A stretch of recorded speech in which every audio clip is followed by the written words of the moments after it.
அப்பா அப்பான்னு தலைப்பெழுதி கவிதை எழுத உட்கார்ந்தா கண்ணெல்லாம் கலங்குது. கவிதை எங்க வருகுது? எனக்கு சின்ன காயம் பட்டாலே நீ துடியா துடிப்ப. உனக்கு பெரிய அடியே பட்டாலும் அசால்ட்டா நீ நடப்ப. நீ ஓடாத ஓட்டம் இல்ல, படாத பாடு இல்ல, வாழ்க்கையில வாங்காத அடி இல்ல, எடுத்து சொல்ல யாரும் இல்ல. படிச்சு பட்டம் கிட்டோன்னு ஏறும் வாங்கினது இல்ல. பரம்பரை பணக்காரன் இல்ல.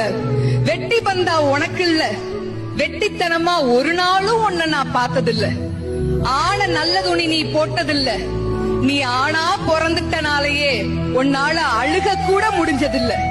பம்பரமா நீ சுத்த, பக்குவமா நான் இருந்தேன். பந்தாவா நான் சுத்த, அடிச்ச பந்தாட்டம் நீ பறந்த. பத்திரமா என பாத்துக்க, படாத பாடு நீ பட்ட. அதனாலதான்ப்பா ஆண்டவனே ஆனாலும் அப்பாவுக்கு அப்புறம்தான்.